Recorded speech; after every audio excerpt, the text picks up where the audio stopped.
ये जो मन है ना, ये भगवान ने इसकी रचना की है। इंद्रियाणाम मनश्चास्मि, कह रहे इंद्रियों में मैं मन हूं, और त्रिगुण माया का इसमें भरा हुआ पूरा पॉइजन जहर है। आप देखो मन छोड़ के गंदी बात में ही जाएगा, नहीं जाएगा। ये नहीं कि अच्छी बात में नहीं जाता, अच्छी बात में लगाओ तो लगेगा, और वो भी थोड़ी देर। और बुरी बात में लगाने की जरूरत नहीं, आराम से। इसका स्वभाव रचना ऐसी रची गई है। अब यही गेम रखा गया है कि अब इसकी गति को रोको, अंतर्मुख करो, भगवदाकार करो, तो तुम्हें इनाम मिलेगा, त्रिभुवन पर विजय प्राप्त कर लोगे। वो अद्भुत आनंद अंदर ही मिलेगा, किसी से कहने की जरूरत नहीं, आनंद मगन हो जाओगे। और उसी आनंद की खोज देखो, जब हमारा मन कहता है इस शरीर को भोग लें, इस वस्तु को भोग लें, अमुक, देखो सब अपने घर के जैसे बैठे हैं, क्या उसके भोगने के बाद मन को शांति मिलती है? थोड़ी देर के बाद फिर एक नया संकल्प बनता है, फिर एक नई, मतलब हमारी खोज अधूरी रही।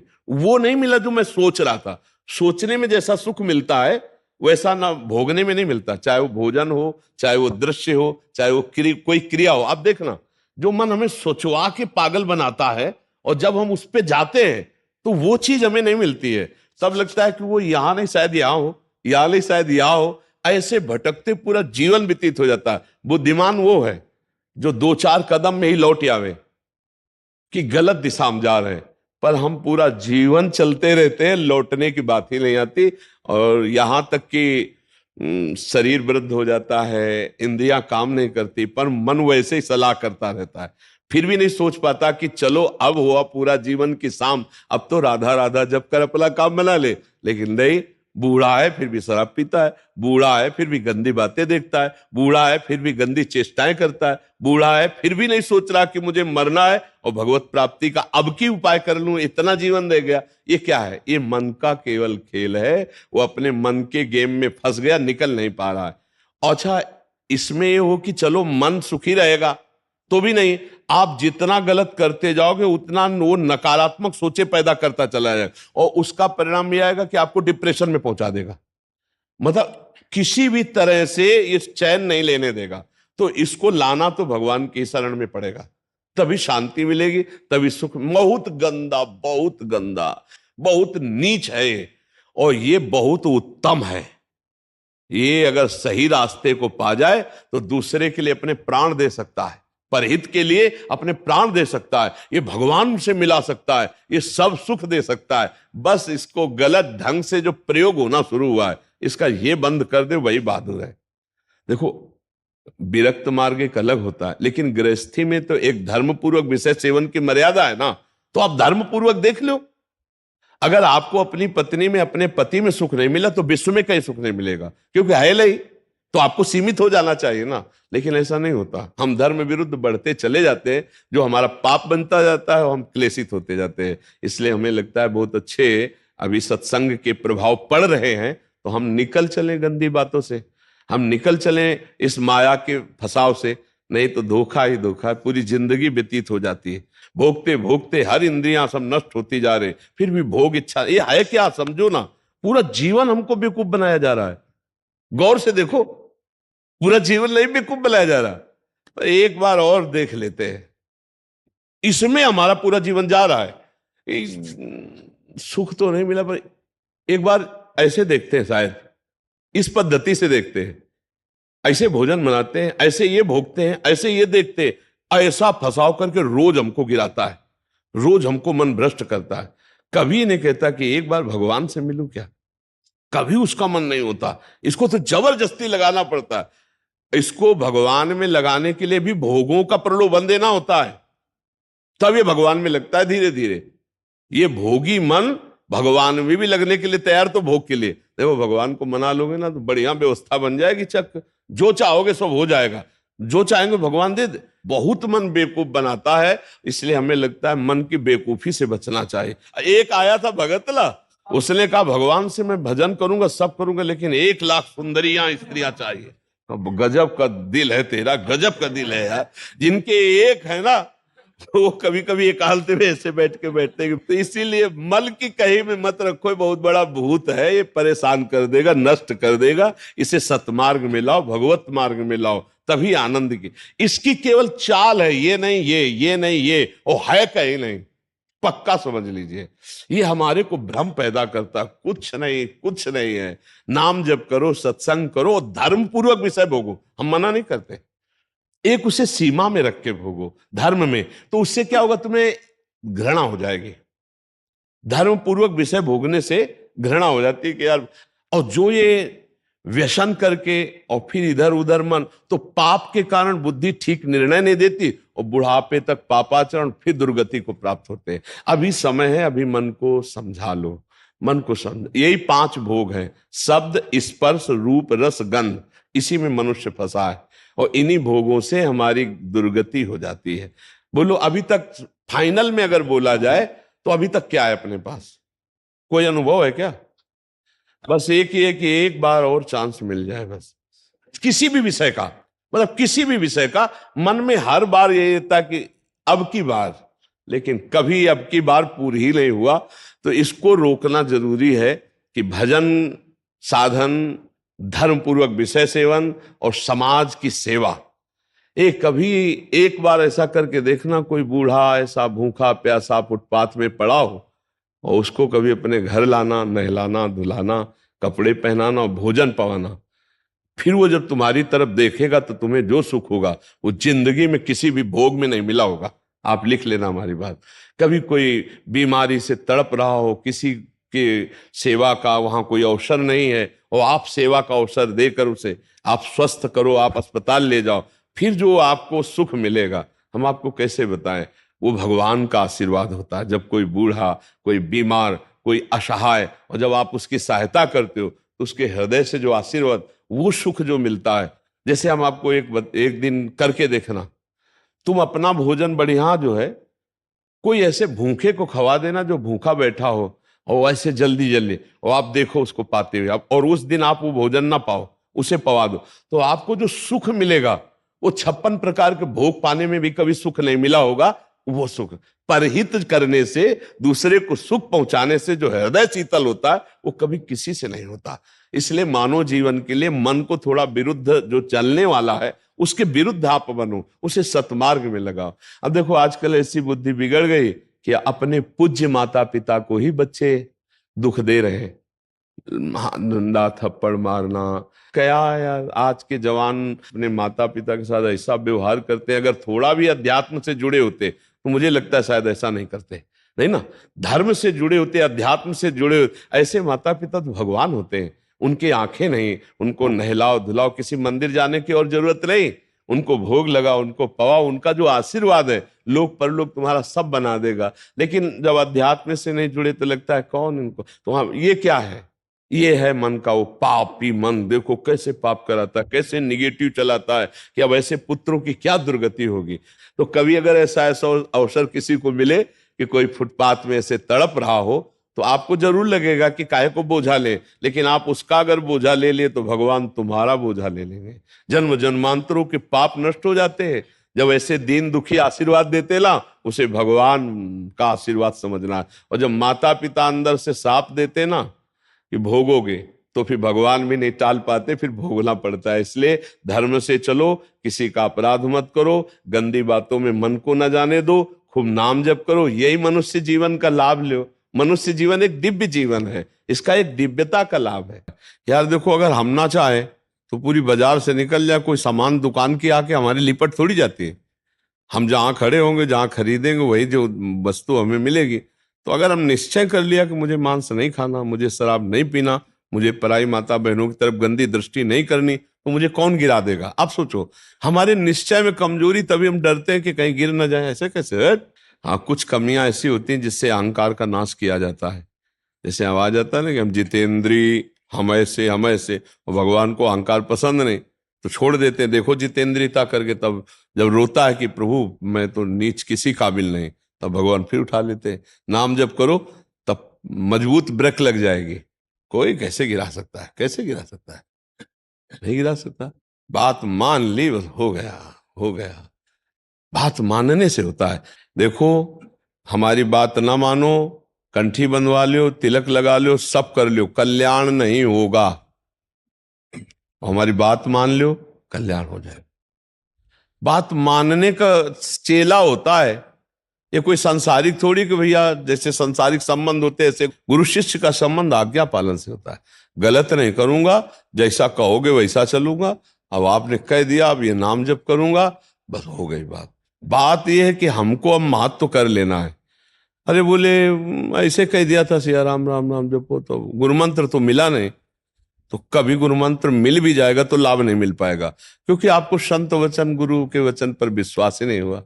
गुरु के वचन प्रतीति न जेहि, फिर स्वप्न में भी लाभ नहीं मिल। मान लिया हो गया हमारा सब कुछ, अब हम राम राम जप करेंगे, अच्छे आचरण से चलेंगे तो यही नाम आपको बल दे देगा।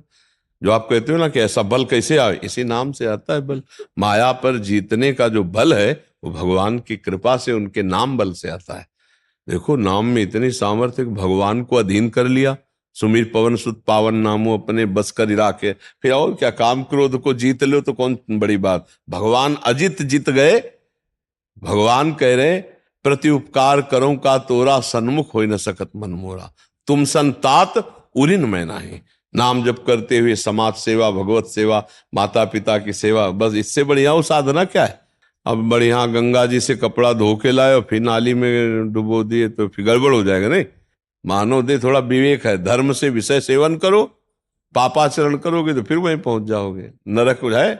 कर्मों की बड़ी गति है, इसलिए नाम जप कर लो और ये जीवन सार्थक। अच्छा, नाम जपने में सबसे बढ़िया बात ये कि इसमें बैठने की बात नहीं करे कि आप पद्मासन लगा के बैठो। हम दिन भर काम करो, राम राम राम राम, अंदर से राम राम चल रहा, फावड़ा चल रहा, राधा राधा राधा राधा, हर काम होता रहेगा। जब युद्ध हो सकता है मामून स्मर युद्ध से, तो युद्ध से खतरनाक कोई काम तो है नहीं। दूसरे की गर्दन काट ली, अपनी गर्दन बचानी युद्ध में, और भगवान अर्जुन को कह रहे मेरा स्मरण करते हुए युद्ध कर, तो इसका मतलब भगवत नाम जप करते हुए सब काम हो सकता है। ठीक है, तुम नाम जप करो और अच्छे बनो, इसी जन्म में भगवान को प्राप्त किया जाए, भगवान की स्मृति में डूबा जाए। अगर आपने भगवत प्राप्ति का कार्य इस जन्म में पूरा नहीं किया तो पहला दंड आपको मिलेगा बिना किसी कर्म के, इस बात का कि आपने भगवत प्राप्ति क्यों नहीं की, आपको चांस दिया गया। जैसे बहुत सरलता से हम समझाते हैं कि जैसे हम आपको विदेश भेजें सरकारी, भारत के संविधान के अनुसार, आप भारतीय काम कीजिए, जाकर भारत के लिए आप ये काम कीजिए, और आप वहां जाकर जाने के लिए तैयार हो कि हमें वहां गाड़ी मिलना चाहिए, बंगला मिलना चाहिए, हमारी सारी व्यवस्था होनी चाहिए, तो सब व्यवस्था भारत सरकार ने कर दी। आप 20 वर्ष वहां रहे, आपको वापस बुलाया गया, आप जिस काम के लिए भारतीय संविधान के काम के लिए गए थे वो काम बिल्कुल नहीं किया, खूब बच्चा पैदा किए, पढ़ाया लिखाया और ब्याह और सब सब काम किए। अब आप बोलो भारत सरकार आपको दंड देगी कि नहीं देगी? तो देगी ना, क्योंकि आप प्रधान कार्य के लिए ही सुविधा आपको सारी दी गई थी। तो मानव देह केवल संस्कृति मांझ बरियाई के पायो, जो मानुष देह वृथा कत डारत। संस्कृति के चक्र को रोककर भगवान ने कबहू करी करुणा नर देही, देत ईश बिनु हेतु सनेही। बिना किसी कर्म के अहेतु की कृपा करके आपको मानव दे दी कि जाओ नर्तन कर फल विषय न भाई, भजी राम सब काम बिहाई। साधन धाम मोक्ष कर द्वारा, पाई न जे परलोक संभारा। सो परत दुख पावई, सिर धुनि धुनि पछताए। काले कर्मय ईश्वर मिथ्या दोष लगाए। तो भाई का हमारा भाग्य नहीं था, हमारा भाग्य से भजन नहीं होता, भजन से भाग्य बनाएंगे हम। भजन से हम पूर्व कर्मों को मिटाएंगे, भजन से हम भगवत प्राप्ति करेंगे। जो न तरय भवसागर, असमाज नर पाए। स्वति निंदक मंदमति, आत्महनन गति जाए। वो आत्महत्यारे की गति को प्राप्त होता है केवल इस बात के लिए कि तुम्हें मनुष्य शरीर मिला, सारी सुविधाएं दी गई, लेकिन तुमने अपना काम नहीं बनाया। 83,99,999 योनियों में कोई एक भी ऐसी योनि नहीं जिससे हम भगवत प्राप्ति कर सकते, केवल ये मानव देह थी, और उसको तुमने विषय सेवन में प्रपंच में नष्ट किया। तुम विशेष दंड के पात्र हो। कृपा हुई और तुमने उस कृपा को ठुकराया, अब भोगो अन्य योनियों में। अब पता नहीं फिर किस कल्प में भगवान की कृपा होगी और मुझे मनुष्य शरीर में। इसलिए मुझे इस जन्म में भगवत प्राप्ति करनी ही करनी है, इस पे हमें छूट नहीं रखनी। अब भगवत प्राप्ति किसे कहते हैं समझना तो पड़ेगा ना, कि भगवत प्राप्ति किसे कहते हैं। मोक्ष को तो समझे, तो मोक्ष ऐसे थोड़ी होता, उसके लिए साधना बहुत कठिन साधना है। स्थूल सूक्ष्म कारण तीनों शरीरों का राग त्याग करके स्मृति उसकी, इसकी स्मृति का भी त्याग हो जाए, तब वो अपने स्वरूप में स्थित होता है। बड़ा कठिन। ज्ञान के पंथ कृपान के धारा, और परत खगेश लगे निवारा। अब इसको सहज भाव में ले लो। जिसकी अखंड स्मृति भगवान की होती है वही मुक्त पुरुष है और वही भगवत प्राप्त पुरुष है। हर समय तुम्हारी याद में भगवान का नाम चलता रहे। राम कृष्ण हरि जो नाम प्रिय हो, अपने तो वृंदावनवासी राधा राधा रटते। हर समय नाम चिंतन करते रहो।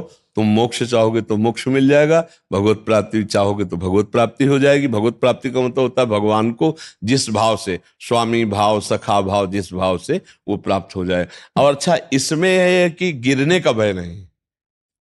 हम राधा राधा जपते हुए किसानी कर रहे हैं, राधा राधा जपते करते नौकरी कर रहे हैं, राधा राधा जपते हुए संसार के सब कार्य कर रहे हैं, तो हमको संसार के कार्य भी हो जाएंगे और भगवत प्राप्ति भी हो जाएगी। अच्छा, मिथ्या भाव हमारे यहाँ लगाना नहीं, भगवत भाव लगाना है। सब में भगवान है, तो हम जिससे मिलते हैं उनके हृदय में भगवान है, हम ऐसे बर्ताव करते हैं। चाहे पुत्र हो, चाहे पत्नी हो, नाथ सकल संपदा तुम्हारी, मैं सेवक समेत सुतनारी। बहुत सरलता से निपट गए संसार से, बहुत सरलता। पर भजन नहीं किया तो दंड मिलेगा, क्योंकि सरकार ने भेजा है यहां सरकारी काम करने के लिए, भगवत प्राप्ति के लिए। अब अगर चूक हो गई तो फिर गड़बड़ हो जाएगा। अच्छा देखो, तुम्हें तो कुछ गड़बड़ होना है नहीं, तुम तो अविनाशी भगवान के जन हो, अविनाशी स्वरूप है ना अपना सबका। लेकिन जैसे स्वप्न में लाठी चलती है, कुछ नहीं होता है, पर पीड़ा होती है कि नहीं होती स्वप्न के समय। स्वप्न के समय अगर लाठी चलावे तो वैसे लगती है, नहीं स्वप्न में अगर हम डूब रहे हैं तो वैसे डूब रहे। स्वप्न में अगर पिटाई शुरू है या कोई गला काटने जा रहा तो वैसे भय लग रहा है, और है कुछ नहीं, तो दंड तो भोगना पड़ेगा ना। ऐसे ही जागृत में है, ऐसे ही नरक आदि में है। अविनाशी आत्मा को कोई कष्ट थोड़ी होता है, पर जब तक ये बोध नहीं होगा तब तक तो भोगना ही पड़ता है ना। देखो, स्थूल देह सैया में पड़ी होती और स्वप्न में हम देख रहे हैं कि हम समुद्र में डूब रहे हैं। अब वो इससे कष्ट हो रहा है, समुद्र भी दिखाई दे रहा है, डूब भी रहे हैं, और जो डूबने वाला शरीर है वो तत्कालिक स्वप्न में बना हुआ है, क्योंकि शरीर जो स्थूल शरीर वो तो सैया में सो रहा है। अब बताओ उसको कैसे बचाया जाए। जो स्वप्न में समुद्र में डूब रहा है, अब आप उपाय बताओ उसको कैसे बचाया जाए। हाँ, बस एक उपाय है कि उसको जगा दो। चाहे जितनी नौका लगा दो, चाहे मंत्रवेत्ता लगा दो, चाहे तैराक लगा दो, उसको आप बचा नहीं सकते। उसके बचाने का उपाय है जगा दो। ऐसे ही हम सब मोह निशा सब सोवनिहारा, देखे स्वपन अनेक प्रकारा, यही जग जामिनी जागे जोगी, परमारथी प्रपंच वियोगी, जाने सुत वही जीव जग जागा, जब सब विषय विलास विरागा।